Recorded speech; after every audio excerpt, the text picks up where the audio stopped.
In 1936, the evil capitalist company Universal Studios famously released the first Flash Gordon serial, a franchise that set a pattern for Hollywood space films that echoes to this day. Far less well known was that in that same year, the heroic people's film company Moss Films also released a space film that they called Cosmic Voyage. So what were these communist comrades up to in Russia's equivalent of Hollywood?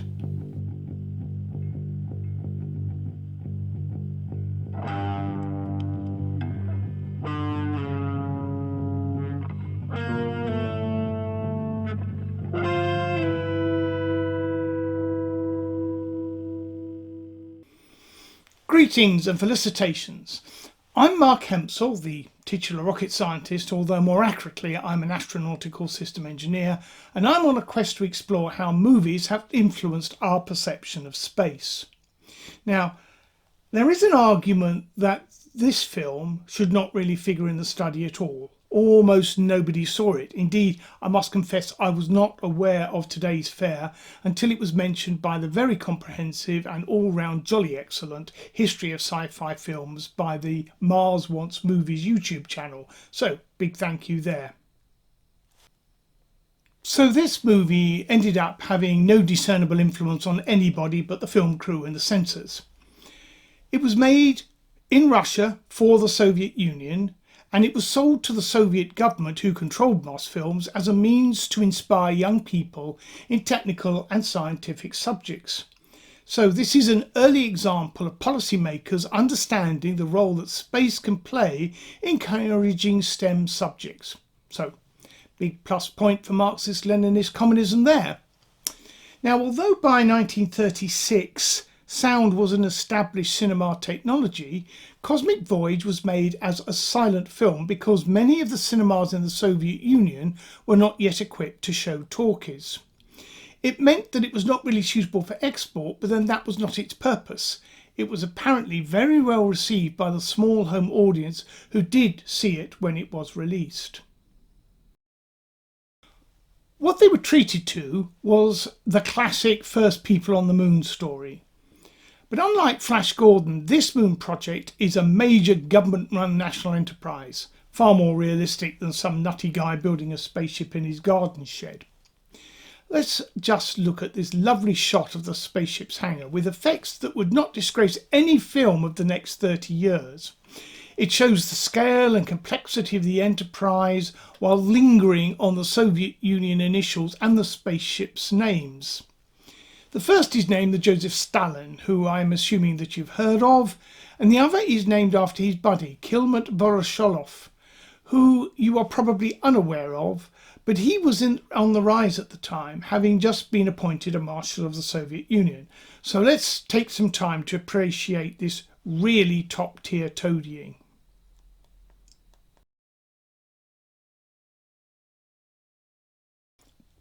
Another realistic story point is that the Institute of Space Flights is conducting robotic spacecraft flights with test animals before risking a human crew. Now, this is the first depiction in film of a robot precursor mission that I know of. Somebody knowledgeable is clearly thinking here. But the inconclusive results of these uncrewed missions leads to a disagreement between the two leading academics in the agency.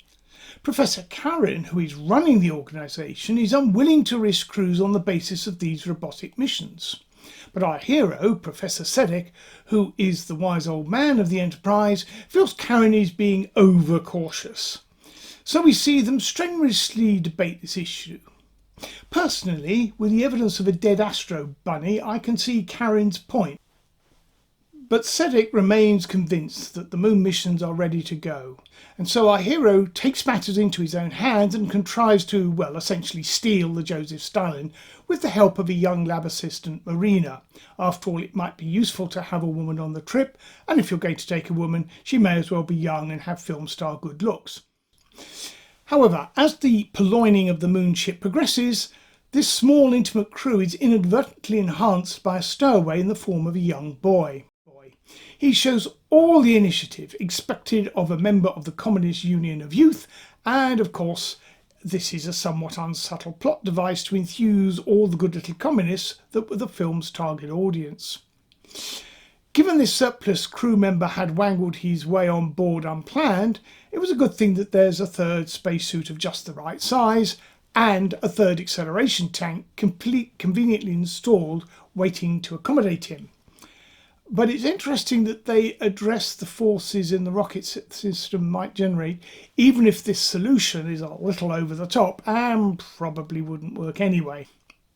But once the rocket has finished blasting them into space, this unauthorised crew get out of these acceleration tanks and we get to see them exploring weightlessness. Yes, in this film there is rather a good attempt to show what real spaceflight will be like, a stark contrast to its American contemporary Flash Gordon. And the good stuff does not end there. When they arrive on the moon, we are treated to one of the best pre-Apollo depictions of lunar surface operations. It's the first time a film has shown a pressure suit on the moon, and also simulated the motion of astronauts in 1/6 Earth gravity, including using stop motion models for the long shots. Okay, it's a bit off, but this is incredibly difficult to do, probably more difficult than simulating zero-G, and very, very few films have had the courage to even attempt realistic moonwalking since. And certainly none has ever managed to do it convincingly. So I'm giving this film mucho kudos for doing its best to get the accuracy of spaceflight right. So while what we have here is a film that portrays a first man on the moon mission story, which is staple cinematic fare by now, going all the way back to the first space film ever, this is different in that it captures the scale of the enterprise and the reality of space travel better than any movie before it. And with this special attention to accuracy in mind, let's look at the people who created this. Producer Boris Shumyatsky and director Vasily Zhirelov. No, neither ring any bells. Written by Alexander Filmonov. Seriously? A guy called Filmonov in the movie business? And technical advisor Konstantin Tsiolkovsky. The fog is lifted, all becomes clear. Now, if that name doesn't ring any bells with you, let me suggest a non-science fiction equivalent. Although I rather suspect that Cecil B. DeMille was pretty sure that he did not need God's help, even if it were to be offered. So Konstantin Tsiolkovsky is an astronautics god, who probably is most widely known because the rocket equation is often also called Tsiolkovsky's equation because he rediscovered it, and it is where most of the 20th century astronautical community learnt it. But in fact, the rocket equation has been known throughout the 19th century, with the earliest known expression of it being from an 1813 treatise by William Moore. So what do we know about this important figure in the history of rocketry? Well, he was British, and in 1813 he wrote a treatise on the motion of rockets. You are now a world-class expert on the life of William Moore. In fact, the rocket equation was not that difficult to derive and was even set as an exam question in the 19th century because it combines an understanding of Newton's laws of motion, in particular the third law, and Newton's calculus, and in particular the integral of 1 over x. Now, if you know these and your brain's in gear, you can derive the rocket equation, which tells you that the speed your rocket will reach is solely determined by the exhaust velocity and how much propellant you use. And if you know Newton's other famous discovery, the mathematics of gravity, you can determine the velocity of the orbit you're in, the velocity of the orbit you want to be in, and then the difference is the velocity that your rocket has to supply. So these two equations are the basics of spaceflight. If you can use these, you can do rocket science. Although both these equations were well known before Tsiolkovsky, I think we can safely say that he was the first to put them into an engineering context, and that would have been very clever and earned him a place in history. But there was so much more. He realised that solid propellant rockets, which were the only technology around at the time, would never have the performance or controllability to make spaceflight practical, and so he came up with the concept of liquid propellant rockets. Not only that, but he also worked out that liquid hydrogen and liquid oxygen would be the best propellants. Now, I knew that he was the first to think of these things when I finally got around to reading a translation of his 1911 masterpiece, The Exploration of Outer Space by Means of Rocket Devices, which was in the British Interplanetary Society Library. But turns out that's just for starters. In this book you find multi-stage rockets, reaction control thrusters, airlocks, space stations, everything that would be needed for human flight in space. Now, normally a field of engineering is slowly built up, with clever people adding a little bit here, a little bit there, with maybe a lucky few souls making the pinnacles which history then credits as a major advance. But not in astronautics. This Tsiolkovsky guy does it all from scratch, the lot. For example, let's look at a few things that are currently considered as advanced concepts for the far future. Asteroid defence, yup, that's in there. Giant space colonies with artificial biospheres, yup, that's in there too. How about the expansion into space to overcome limits to growth? Well, let me just check the only history on subject that's been written, and yep, he was onto that too. There are many great men and women in the history of astronautics, people who've given the term rocket scientist its popular meaning of, a bit of a brain box. Although technically there's no such thing as a rocket scientist. If you're playing with rockets, you are an engineer. Now, I've met many of these supposed clever clogs and read the works of many more, but I hold Tsiolkovsky in a different league. The 1911 book is an inspiring read, well up with the best, but when you factor in when he was writing, he becomes a towering giant who, as I've said, pretty much invented the discipline of astronautics from scratch. So what makes this film particularly fascinating is that it seems to encapsulate the vision of the greatest ever thinker in the history of astronautics. Indeed, it's easy to see Professor Sedgwick as a fictionalised Tsiolkovsky. Of course, 90 years later, and with the experience of over 60 years of real human spaceflight, it's easy to pick holes in the details. But that misses the point. It's the overall story of what spaceflight will be like that overwhelms. Now, that's not to say that I would recommend this as an entertainment for modern audiences. The acting and the story are not that good, and the effects will not enthrall you if you've been fed CGI'd Arrakis on an IMAX screen. But if you are a Tsiolkovsky fanboy, and I am, seeing his perception of spaceflight realised in this way, well, it borders on a religious experience.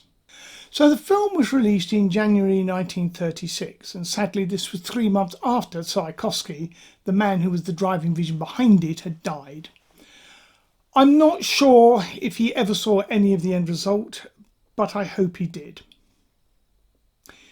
It seems to have been well received by the small audience that had a chance to see it. And it was ready to fulfill its mission of inspiring and enthusing the young proletariat. So is this a model from the Soviet government of media which combines education and entertainment in a way that might make even Lord Reith with his Reithian principles smile? Does it highlight the advantages of a centrally planned economy that can focus intelligent design on the means of production and supply rather than the random Darwinianism that produced fantasy pap like Flash Gordon? Had the Soviet Communist Party demonstrated at last that humanity's eternal yearning for enlightened and intelligent government can indeed be realised? Nah. Almost as soon as it was released, the Soviet censors banned it, and the film was essentially lost until the 1980s. So, what had so mortally offended these guardians of the people's morals? Had the whiff of capitalism infiltrated the story? Were the story's protagonists not sufficiently happy and carefree in the Soviet utopia created by collectivization of the peasants? Had they inadvertently mentioned some of the million or so counter-revolutionaries that were due for the chop in the Great Purge that was about to start? Was the blatant brown nosing simply not up to the required standard? No, none of these potential issues were the problem. The thing that caused the censors to choke on their sweet teas were the scenes of the astronauts on the moon's surface. Yes, those very scenes that I argue raise this movie to the pinnacle of realism, and after the limitations of the technology available at the time are accounted for, make it arguably the most realistic space movie ever, were judged by these Bolshoi buffoons as ridiculously unrealistic, and therefore not meeting the social realist ideals to which all good comrade artists should be aspiring. And why did it look unrealistic to the point of embarrassing absurdity to these overzealous Soviet censors? Well, because previous films had shown the moon as having normal Earth gravity. So in the context of my overall theme, I would argue this makes my point. What is perceived as real spaceflight is actually determined by the fairy space shown in previous movies. It becomes a self-reinforcing culture bubble. And when a movie breaks the fairy space convention and attempts to show reality, it's rejected as unrealistic.